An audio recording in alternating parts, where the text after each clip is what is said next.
Boa noite, vamos chegando aí, pessoal. Boa noite, Luca. Tudo bem? Boa noite. O pessoal tá começando a chegar aqui.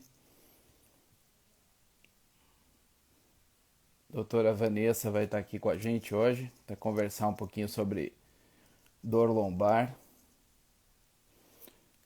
Doutora Vanessa já está aqui com a gente. O pessoal já está chegando também. Hoje nós vamos falar de um tema aí bem importante. Acho que é a principal queixa no consultório do ortopedista, principal queixa no consultório do neurocirurgião, principal queixa no consultório da reumatologista. Boa noite, Vanessa. Boa Tudo noite, bem? tudo bem? Tudo jóia. Tudo bom.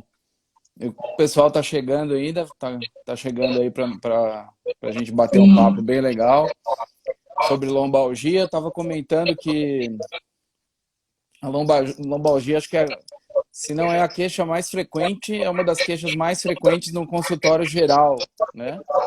No consultório com do certeza. neurocirurgião, no consultório da reumatologista, no consultório do clínico geral mesmo, nas clínicas grandes aí, deve ser provavelmente a queixa mais frequente, né? Então, vou pedir para você se apresentar aí para o pessoal que é meu seguidor. Também eu vou me apresentar para o pessoal que te segue aí. Meu nome é Stefan, eu sou neurocirurgião. Trabalho na cidade de Cascavel, no Hospital OPECAM, no Hospital do Câncer.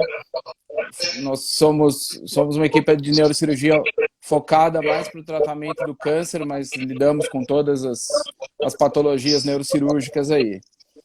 Então, eu queria que você se apresentasse, Vanessa, para a gente começar a conversar e trocar uma ideia sobre esse assunto aí tão amplo, né?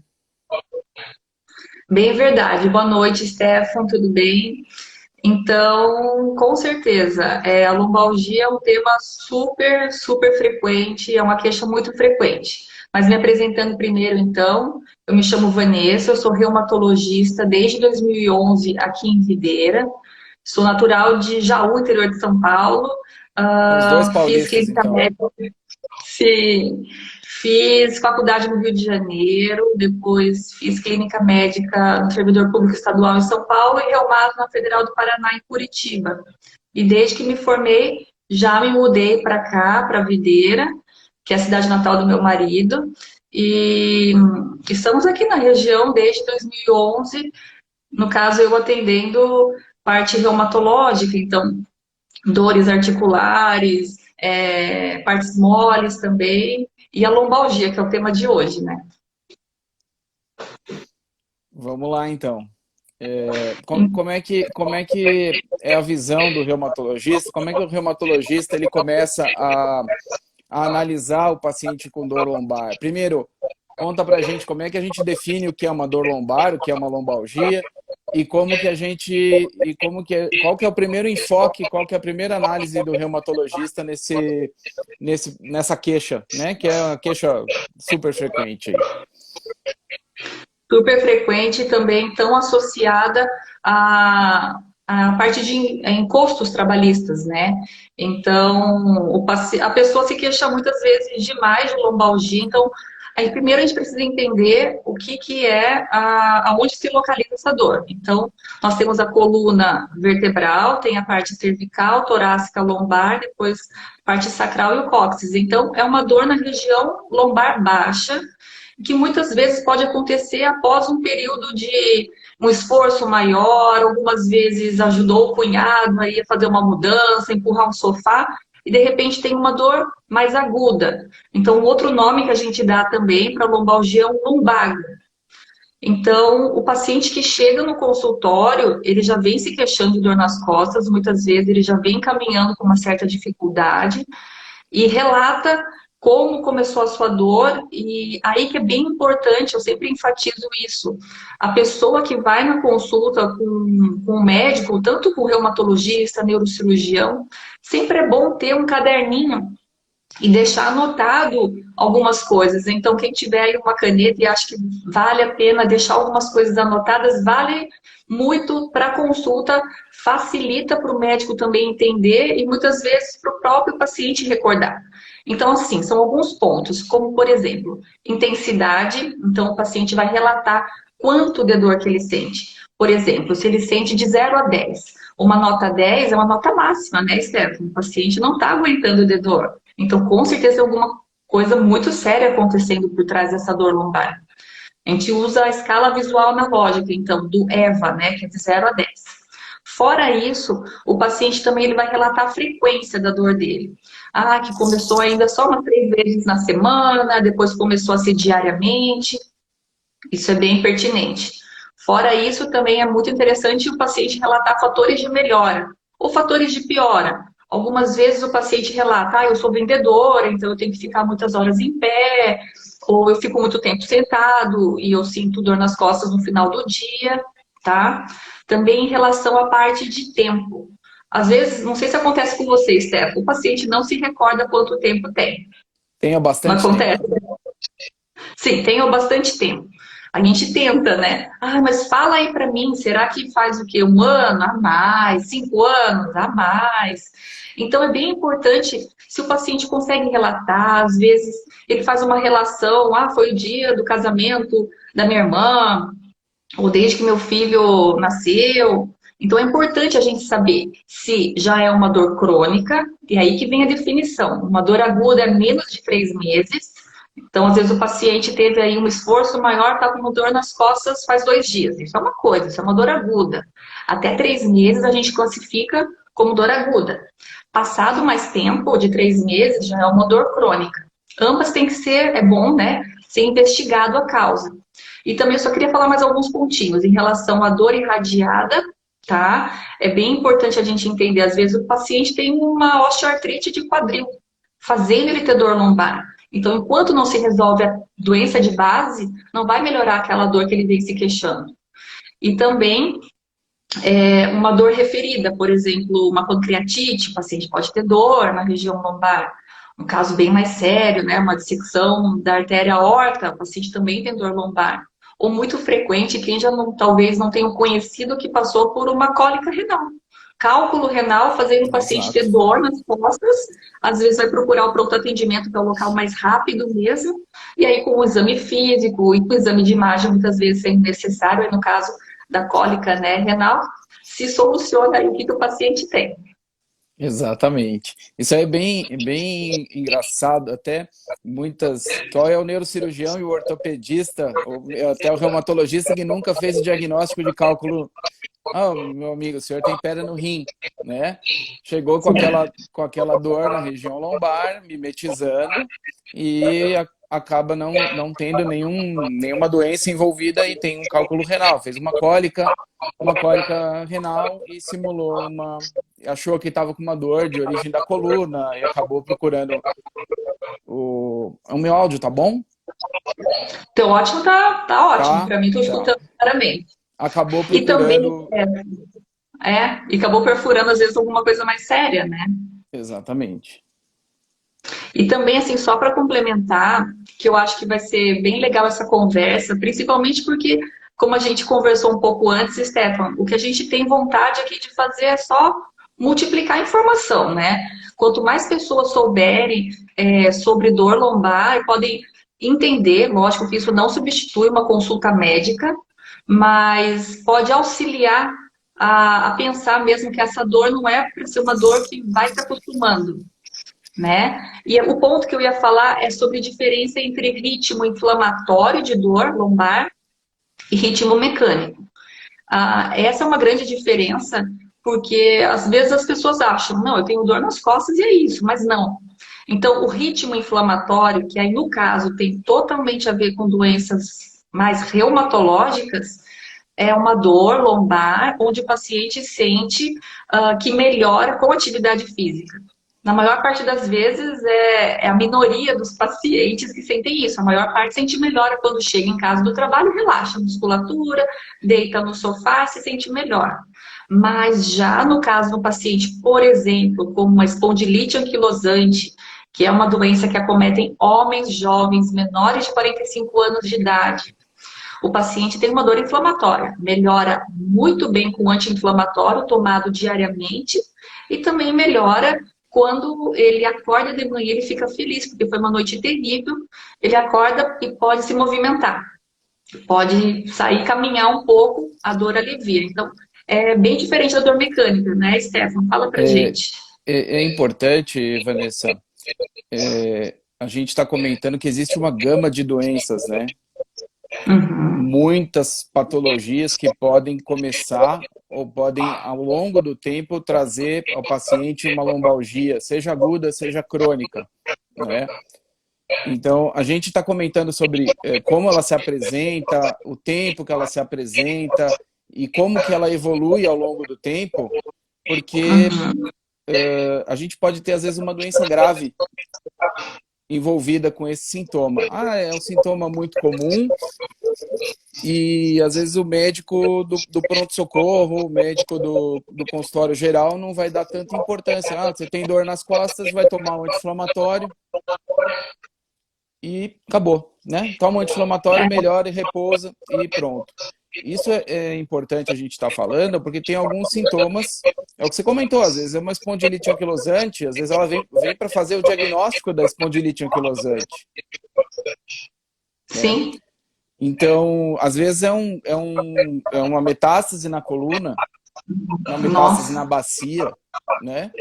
Então a gente tem que estar atento como que a doença está se apresentando e como que ela está evoluindo também. Aquele paciente que tem uma dor lombar crônica, ele pode ter uma doença outra aguda e também a gente pode se confundir. Ah, eu tenho dor nas costas a vida inteira e há 2 meses eu comecei uma dor muito forte que vem piorando. Tem uma dor noturna associada, por exemplo, eu acordo de madrugada com a dor, né? Ou a pessoa tem algum outro sintoma típico de um câncer sistêmico, né? E Uhum. pode passar desapercebido. Acho que esse enfoque é importante a gente estar dando.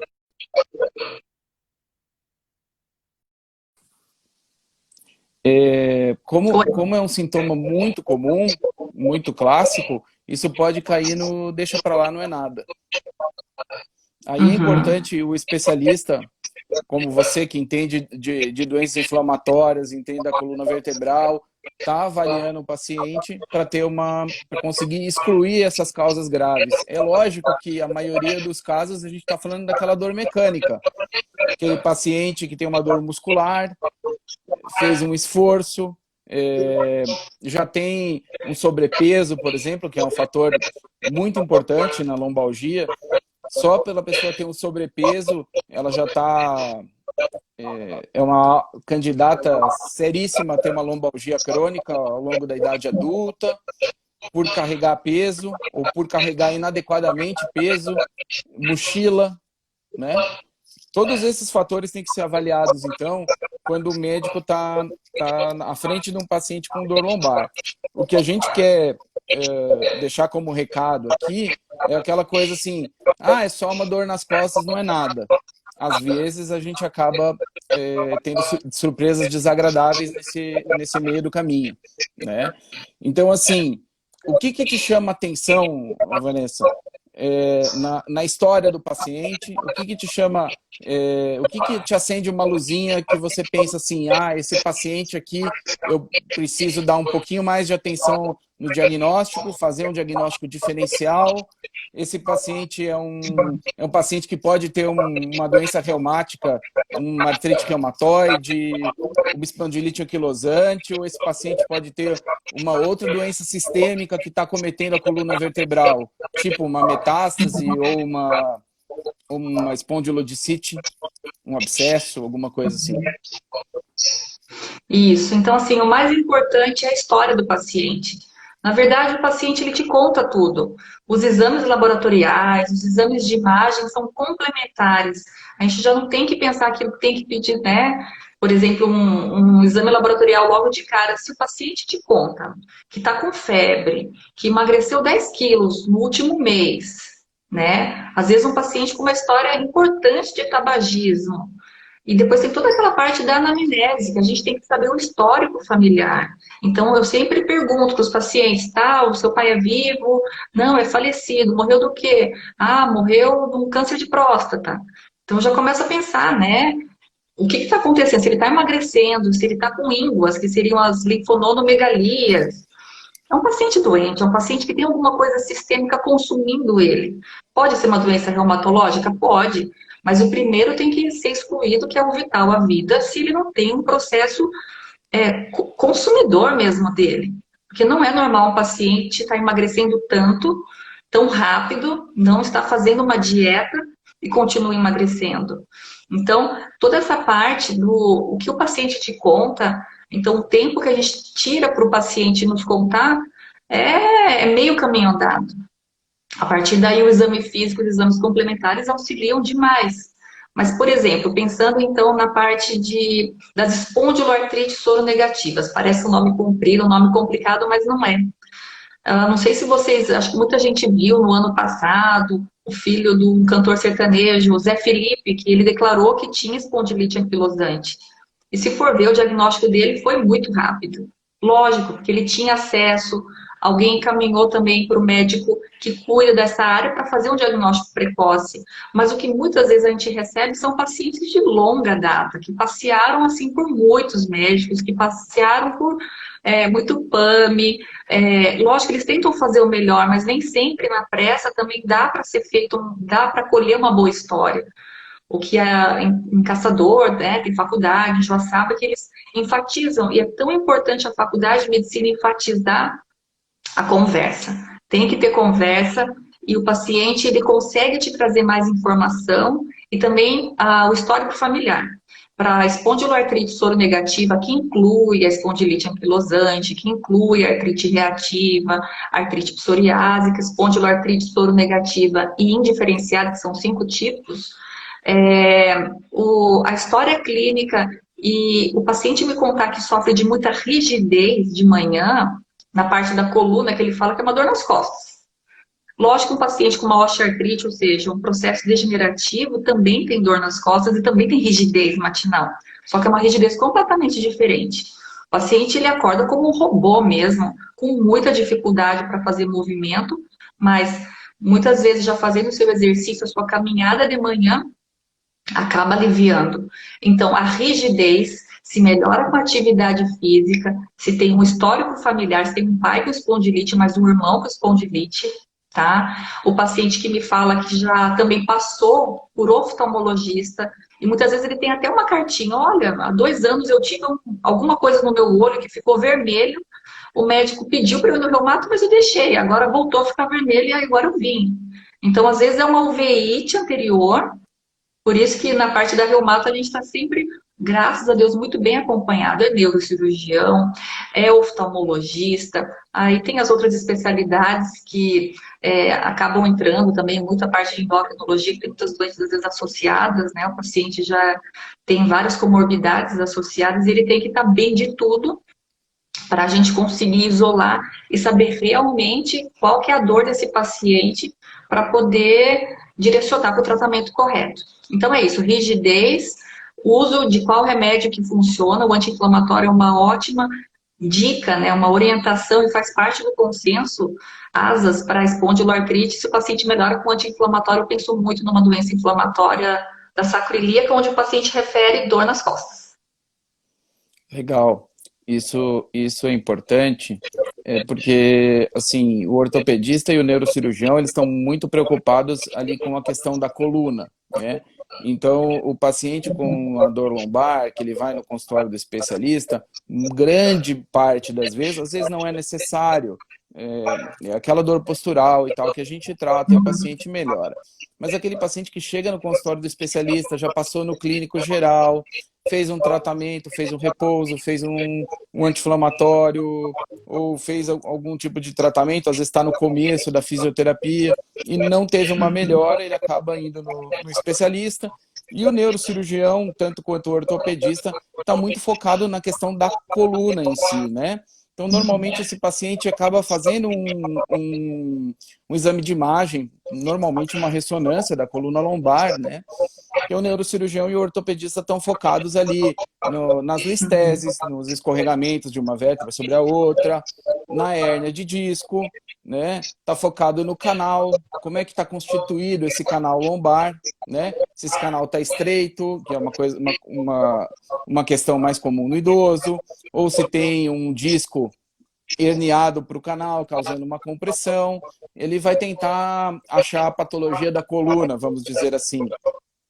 E o enfoque do reumatologista, ele é um enfoque mais, vamos colocar assim, mais clínico, mais amplo, né?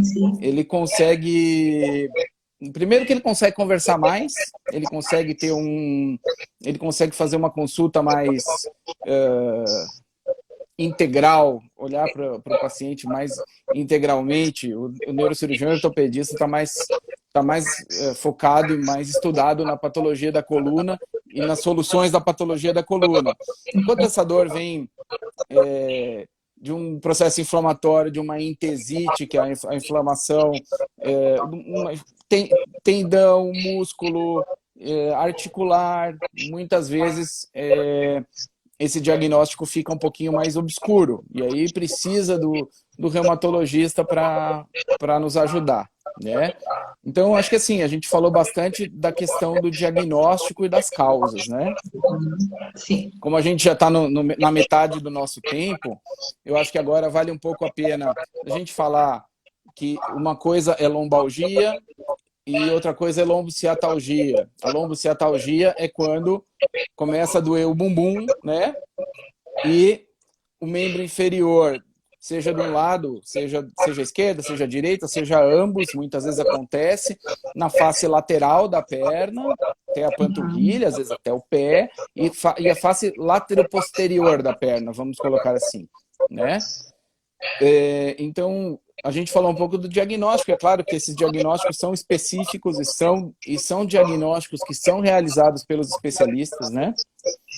Ninguém vai chegar no posto de saúde na primeira consulta e vai sair com um diagnóstico de espondilite anquilosante, um diagnóstico de hérnia de disco L4, L5. Então, é um diagnóstico que ele exige uma certa de uma investigação um pouquinho mais cuidadosa, um pouquinho mais aprofundada. E existem milhares de diagnósticos para lombalgia. Lembrando, lombalgia é um sintoma, né? Nós vamos buscar o diagnóstico para esse sintoma. O que está causando a lombalgia? É uma doença crônica, é uma doença aguda, é uma doença inflamatória, é uma doença mecânica, é a coluna, é a bacia, é o músculo, é o tendão, é o teu organismo que tem fatores inflamatórios e fatores reumatológicos, né? Estou tentando dar uma sintetizada em tudo isso que a gente comentou nesses primeiros 20 minutos aí, e acho que eu acho que a gente não esqueceu de nada assim mais tão importante, né? Se essa dor é mecânica, isso a gente vai fazer no exame físico, quando a gente está tocando o paciente, palpando a coluna, movimentando a bacia, movimentando o membro inferior, muitas vezes para tentar definir se é mecânico, se tem um fator da raiz nervosa que está lá na coluna e desce até o pé, se isso está acometido também ou não, né? Então, tudo isso é causas, diagnósticos. Acho que agora vale a pena a gente tocar um pouquinho mais no assunto fatores de piora, fatores de risco, né? Fatores de piora, e para aí depois a gente conseguir falar um pouquinho de como que a gente trata, como é que a gente tenta ajudar depois do diagnóstico, com cada diagnóstico, como é que a gente vai ajudar esses pacientes. Vamos falar um pouquinho sobre fatores de risco. Eu quero falar sobre obesidade, porque na neurocirurgia, o que acontece? A obesidade é um dos fatores principais que a gente acaba vendo nas doenças lombares baixas, principalmente no segmento da junção da coluna com a bacia, né? No nível do lombosacro, com a parte sacral, que é o L5-S1, né? A pessoa que está com sobrepeso fica muito tempo em pé. É claro que o peso se distribui para os joelhos também, tornozelo, enfim.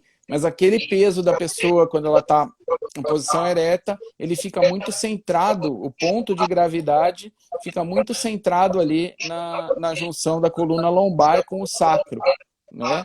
E qualquer peso que essa pessoa pega de uma maneira errada ou não tão correta, ou um peso exacerbado, vai sobrecarregar essa região. Então a gente vê muito no consultório aquela pessoa com sobrepeso, com a doença localizada na L4, na L5, na quarta, na quinta e na primeira vértebra sacral. Tá? Então assim, logo que a gente vai tratar, a gente tem que tentar eliminar esse fator. Mesmo quando o paciente vai ser submetido à cirurgia, dependendo da causa da doença de base, é muito importante o paciente perder peso antes de operar. Isso a gente acaba, às vezes, sendo um pouco chato, né? Porque, mas interfere muito no resultado, tanto no resultado da cirurgia, quanto no resultado a longo prazo do tratamento. Não adianta eu fazer uma cirurgia e 3 dias depois eu estou melhor, mas 2 anos depois eu estou pior, né? A gente tem que pensar no curto prazo, na melhora daquele quadro agudo, mas também tem que pensar a longo prazo. Então, além da obesidade, o que você vê que interfere mais no quadro de dor, né?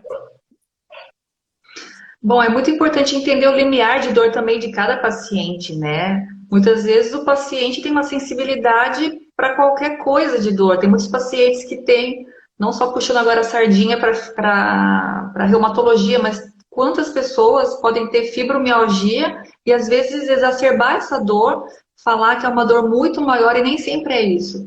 Por isso que todos os outros fatores, além de, lógico, descartar todas as outras causas, mas a parte de obesidade e manter uma postura adequada é muito importante. A ergonomia no trabalho, agora a gente está vendo tanto, eu tive até uma pergunta de uma amiga minha, Adma, que é uma dermato, e ela falou, Vanessa, fala sobre Covid. Lógico, não tem nada a ver agora o Covid com a dor lombar.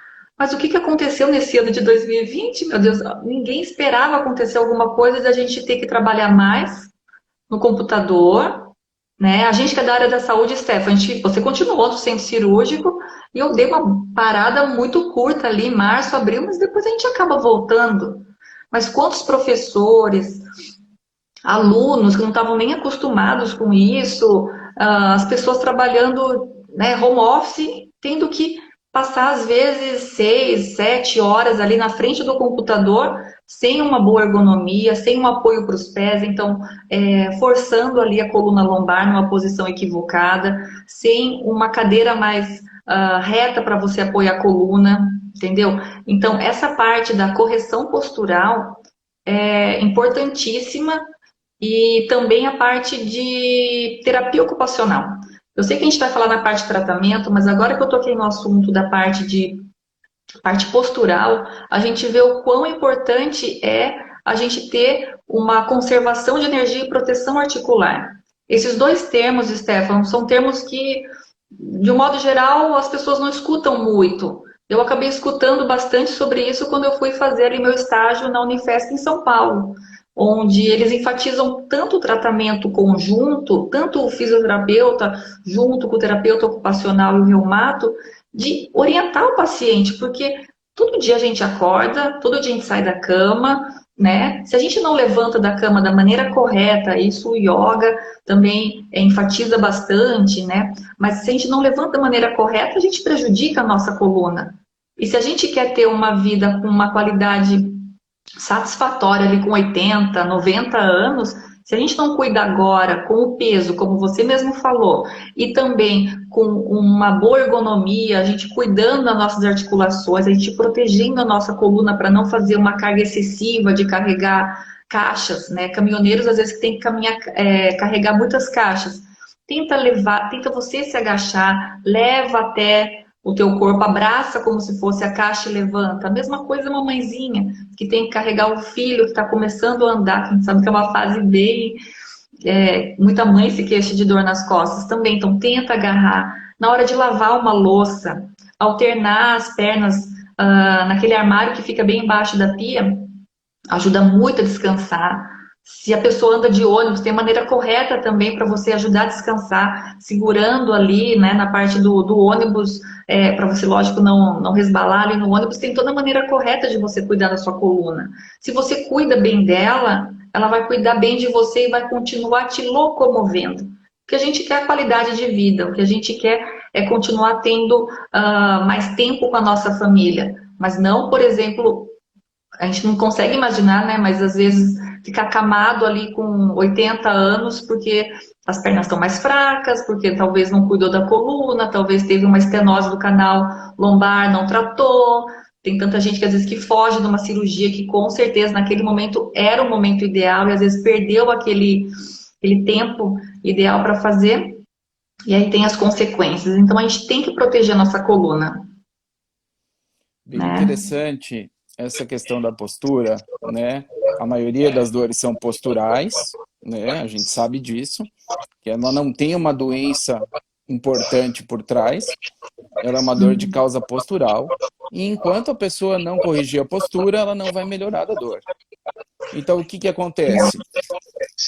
Ela tem uma dor lombar aguda, ela toma um anti-inflamatório e faz um repouso, ela melhora. Só que ela continua, ninguém corrigiu a postura dela, ela não foi orientada por um fisioterapeuta, ela não foi orientada por alguém que pode dizer, olha, você está com a tua postura no trabalho errônea, por exemplo.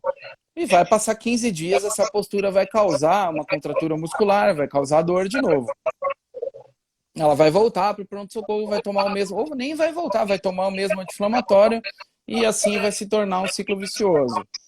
Então, esse enfoque que a gente deu na questão da causa, eu acho que é o mais importante, que a lombalgia é um sintoma, mas qual que é a causa? O Sim. normal é a gente não sentir dor nas costas, não sentir dor lombar no final do dia. Se você está sentindo dor lombar todo final do dia, alguma coisa tem. Pode ser uma má postura, mas pode ser uma gama de outras patologias que podem estar aí por trás, certo? Então, esse enfoque é legal as pessoas entenderem para até falar com os familiares. Poxa, tio, poxa, avô, você tem dor nas costas há 30 anos, né? Nunca procurou saber, não, toma um remédio, melhora, depois volta. Ah, você tem dor nas costas há 5 meses. E deixar aqui bem claro que o mais preocupante é aquela pessoa que tem uma dor progressiva. Não é aquela dor comum que a pessoa está acostumada e tem há meses ou há anos. É aquela dor que vem piorando ou que vem com um sintoma novo. Né? Ela começa com uma dor lombar leve, daí passa uma semana, ela começa a ter uma ciatalgia, aí passa mais uma semana, é o que você falou, ela começa a emagrecer, ou ela começa a ter febre noturna, ou ela começa a ter uma dor de outro tipo, nem vai dar tempo da gente comentar aqui os tipos de dor, mas ela começa a ter uma dor neuropática, ela começa a ter o que o pessoal fala de formigamento, que são as parestesias nos membros. Às vezes ela já está tendo um acometimento da raiz nervosa, que está naquele segmento por uma compressão, e aí a gente perde um pouco de tempo, né, na questão de diagnóstico e tratamento, tá? Então, tudo isso que a gente comentou, eu acho de extrema importância nessa questão. Uma dor postural, beleza, você vai tomar um remedinho, vai fazer um repouso. Todos os adultos, segundo a OMS, todos os adultos em alguma fase da vida vão ter lombalgia. Eu já tive 2 episódios, todo mundo Eu já já tive teve. também. Claro, tomou um remedinho, fez 2, 3 dias de repouso e beleza, corrigiu a postura, perdeu peso, o que você fez? Entendeu? Aí, aquela pessoa que tem dor há 3, 4, 5 meses, 1 ano e está afastada, não consegue mais trabalhar, está tendo problemas com o INSS hoje, né? Que está praticamente inacessível aqui com a pandemia para as pessoas. Muitas pessoas com diagnósticos graves estão tendo dificuldade e, às vezes, uma pessoa que está limitada por conta da coluna vai ter mais dificuldade ainda. Então, entender que Será que não é minha postura? Será que eu tenho uma doença inflamatória? Será que não é minha bacia? Será que não é uma pedra no rim? Eu acho que a nossa conversa é importante por ser um sintoma comum e porque esse sintoma pode se apresentar em várias doenças, né? Com certeza. Várias vezes. Vamos falar alguma coisa bem breve sobre tratamento, porque a gente tem pouco tempo e ainda eu tenho umas perguntinhas aqui guardadas. Eu Tá, quero responder as perguntinhas aí do pessoal. tá. Pode iniciar aí a parte do tratamento, Vanessa, que Então o teu tá. enfoque O é mais tratamento, geral. sim. O tratamento, primeiro, descobrir a causa, que aí o Stefan já comentou, todas as possíveis causas que tem. Aposto que tem muita gente também querendo saber, e a osteoartrite? A osteoartrite é o desgaste, né? Nossa, minha mãe tem artrose, minha tia tem artrose, eu também devo ter artrose. Então, o que é a artrose? O paciente ele tem um processo degenerativo. Eu gosto de falar para os pacientes que assim como o nosso cabelo vai ficando mais branco, a pele vai enrugando, não tem como, o disco intervertebral também vai ficando não tão hidratado e vai tendo outros processos ali de desgaste, o crescimento de bico de papagaio, que são os osteófitos, que podem começar depois a pinçar ali o nervo, aí o paciente tem a tal da radiculopatia ou lombociatalgia, que é quando o Stefan falou que o paciente tem dor em nádega, que corre para a perna. Então, assim, tem muitos pontos que, a partir do momento que você descobre a causa, a gente vai tratar a dor. E também muito isso, se é uma dor aguda, descobrir a causa, porque às vezes só um mil relaxante pode ajudar muito o paciente. E a ajuda também, por exemplo, com tratamento multidisciplinar com fisioterapeuta, fazendo ali uma fisioterapia focada mais naquela região, o paciente sai e não volta a ter mais a partir do momento que ele faça aquela reeducação postural também, que eu falo. Mas vamos agora falar então do paciente com dor crônica, que é o que na maior parte das vezes a gente recebe, não é tanto a dor aguda que vem no consultório. Então, a dor crônica, se é mais que 3 meses, e se é jovem, eu tenho que pensar pelo menos nas doenças reumatológicas.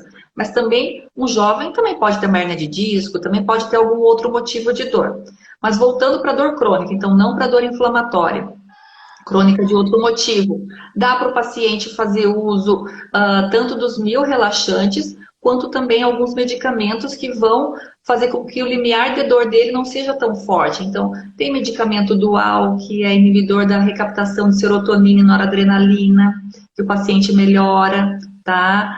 Tem o paciente, né, que faz uso de amitriptilina, que é um medicamento um pouco mais antigo, mas que também tem alguma função aí de melhora. Tem que sempre ficar atento, porque às vezes a amitriptilina engorda. E o que a gente não quer é um paciente que ganhe peso agora, se ele tem uma lombalgia.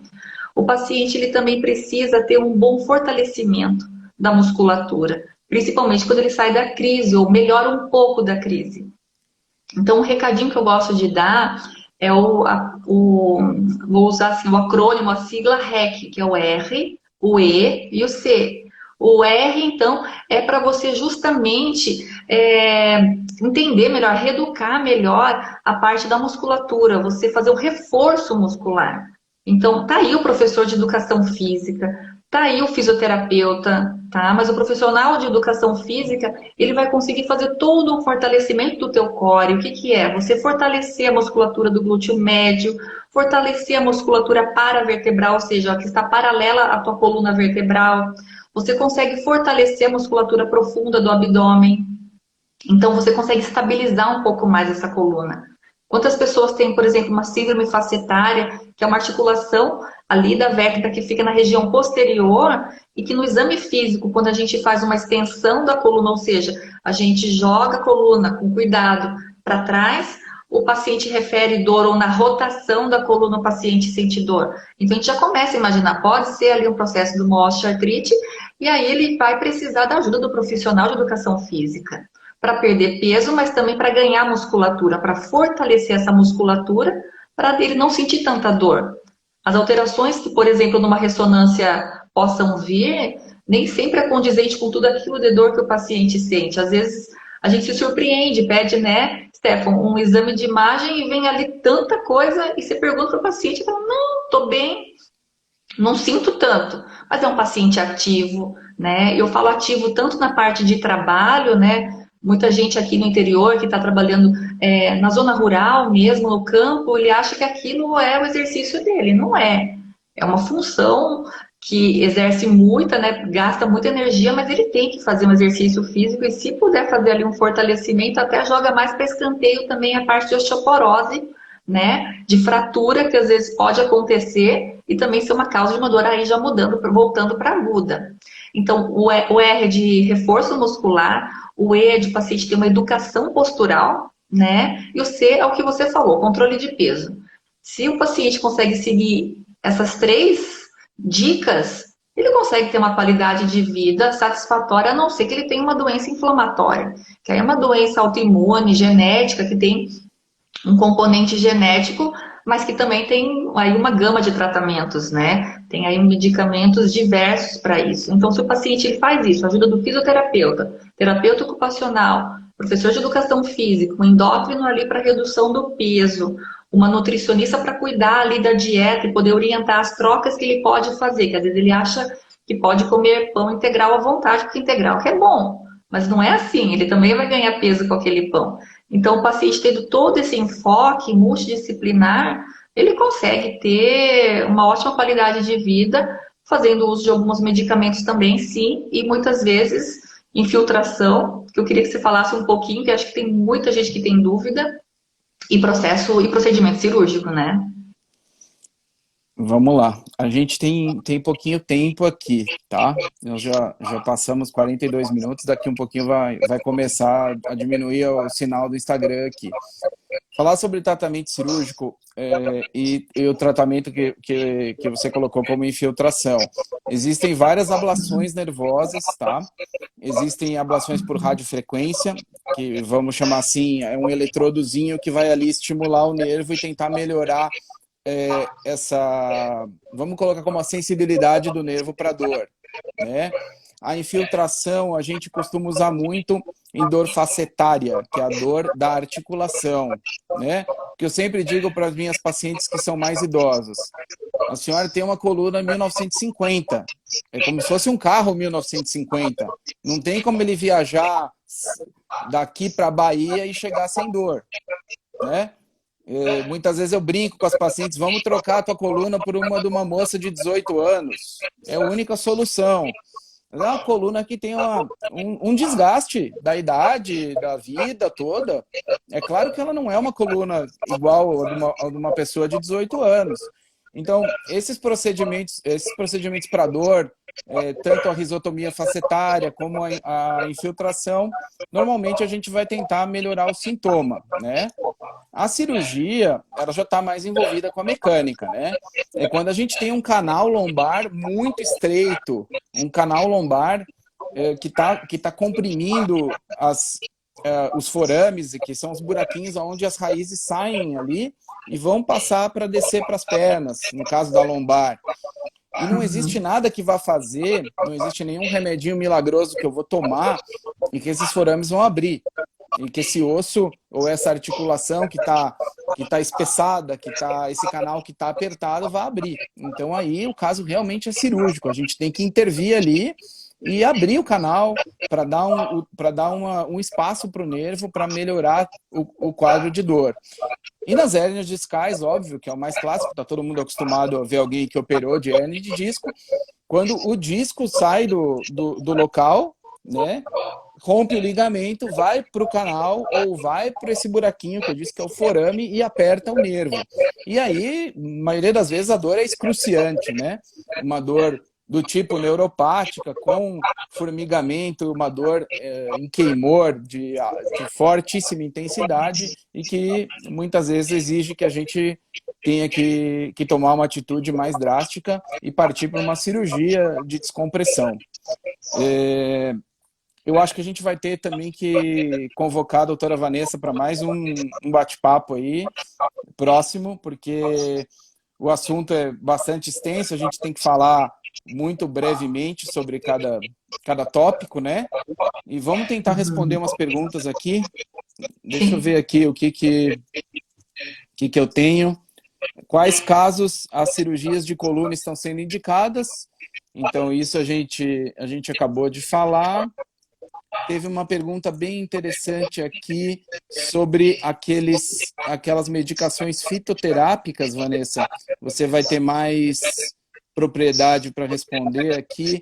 Medicamentos anti-inflamatórios fitoterápicos. Não vou citar nome da medicação para não ter nenhum conflito aí. Mas vamos falar sobre essas medicações que são condroprotetores, vamos dizer assim, tanto os fitoterápicos quanto os não fitoterápicos, mas são medicamentos que geralmente vêm num sachêzinho, vem o pozinho. Me fala um pouquinho sobre eles para a gente encerrar o assunto aqui hoje e a gente fica com a promessa de fazer um outro bate-papo mais para frente. Bem isso. Então, assim, ó, dos condroprotetores, o que a gente acaba usando bastante para processos de osteoartrite, ou seja, processo degenerativo, principalmente de joelhos, né, e de coxa femoral, é a condroitina com a glicosamina. E a gente acaba estendendo também para a coluna lombar. Tá? O paciente costuma ter uma boa melhora, só que não é assim. É bem isso que você falou, Stefano. Não é algo milagroso. Tomei o primeiro pozinho diluído na água hoje à noite, já estou bom de manhã. Não vai ser assim. Então, o paciente precisa ter o entendimento que é de tempo moderado para longa data, que a gente vai ter que fazer uso da medicação para ver justamente a efetividade, tá? Então, o que tem mais indícios é isso, dá para se usar bastante também de acereína, só que a gente tem que ter cuidado, porque é uma medicação que se a gente usa já pelo menos 100 miligramas, pode dar diarreia. Então, uma lombalgia com uma diarreia não é nada do que o paciente quer, né? Então, também a gente tem essa opção. Aí tem piascledine, não vou ficar falando nomes, porque eu citei um sem querer. Mas tem outras medicações aí que dá para ser usadas, aí tem algumas coisas fitoterápicas também. Tem o Isso, colágeno hidrolisado, colágeno hidrolisado. Isso, Quais são os isso. níveis de evidência desses medicamentos Tá. É até na questão de interessante. degeneração? Que a gente sabe que a degeneração é o que eu estava falando, o Fusca 1950, ele sempre vai ser um Fusca 1950. A gente tem que aprender a andar com ele. Ele vai dar problema, ele vai ser mais. Então, a degeneração é isso, né? É um desgaste da articulação, é um desgaste da coluna como um todo. Qual que é o nível de evidência dessas medicações aí, né, no desgaste? Eu vou falar do modo da parte da reumatologia, tá? Pode ter Isso. ortopedista que esteja aqui escutando que tem uma visão diferente. Na parte da reumatologia, o que a gente vê mais evidência científica e tem mais estudos relacionados a isso é ainda a glicosamina com condroitina. Mas dá para fazer o uso do colágeno também, mas eu particularmente eu uso como segunda opção. Então eu prefiro mesmo a glicosamina, gosta de acereína. O paciente não tendo aquela resposta esperada, passado aqueles 4, 6 meses, associado a isso, o paciente fazendo atividade física na base do possível, se ainda consegue fazer um fortalecimento muscular legal, às vezes fazendo uma fisioterapia, ou tentando praticar um pouco em casa a fisioterapia que aprendeu, associado a tudo isso, se o paciente tem uma boa melhora com a glicosamina com condroitina, eu deixo mais tempo. Se o paciente não tem, eu vou para o colágeno, que existe em forma também de sachê, também existe em forma de comprimido, para o paciente fazer uso uma vez ao dia, então é de mais fácil manejo até você levar numa viagem, não precisa ficar procurando um copo ali para diluir, tá? Mas acho que o recado de hoje fica justamente isso. Não vamos acreditar no remédio milagroso, ou pior ainda, no corticoide, né? Que você deve receber paciente também. Acho que todo médico no Brasil e no mundo recebe pacientes. Olha, né, aquela injeção dos 30 dias, para não falar o nome comercial, é o que me resolve. E aí a gente vê, né? Paciente com diabetes associado, com peso alto, com uma hipertensão desenvolvida, sendo que talvez geneticamente não estava nem programado para ter isso, então são os malefícios do medicamento de uso errado.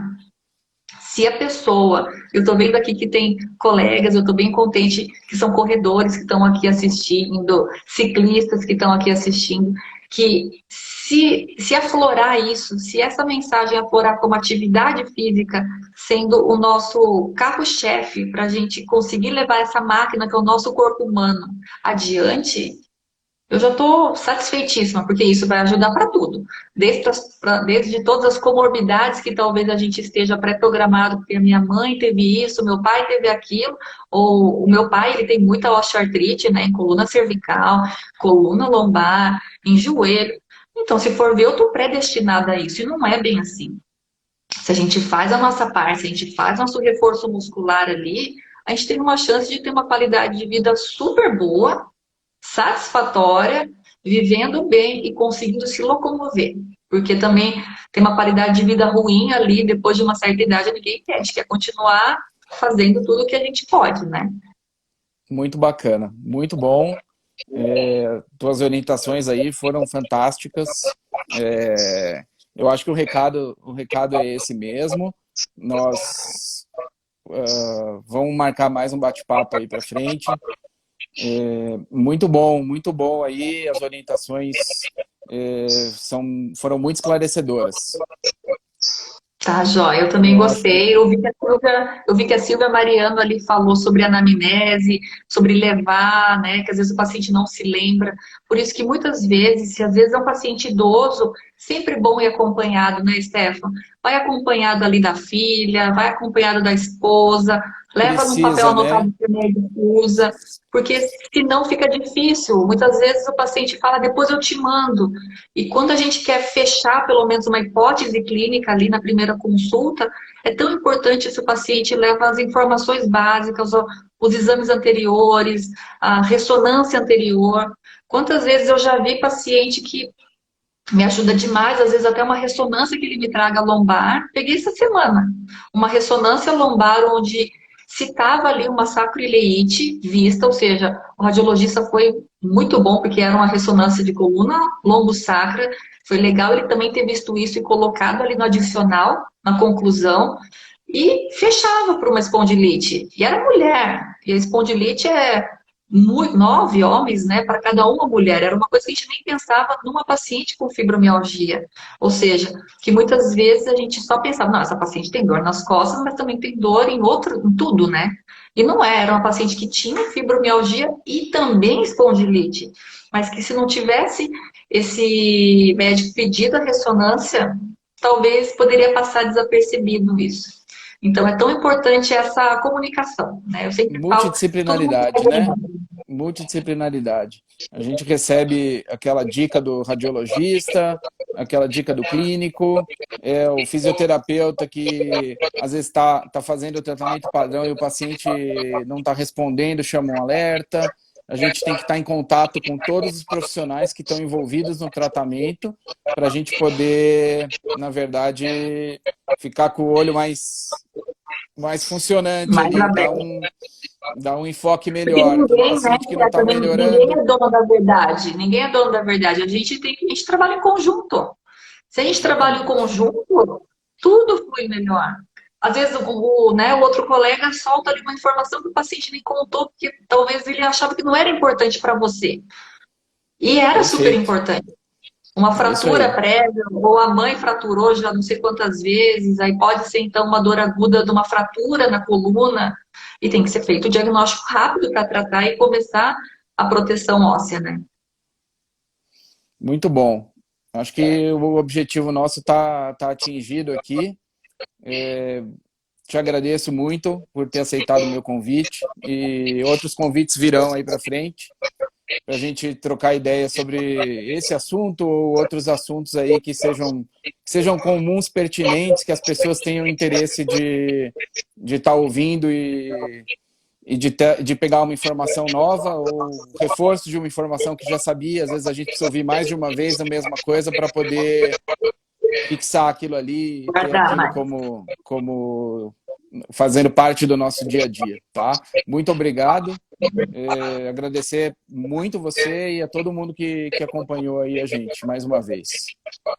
Eu também agradeço bastante, Stefan. Foi minha primeira live, eu estava um pouco nervosa, mas é um bate-papo, né? Então, é só esclarecedor. Então, é bom para todo mundo, né? Eu fiquei bem contente com o convite. Muito obrigada.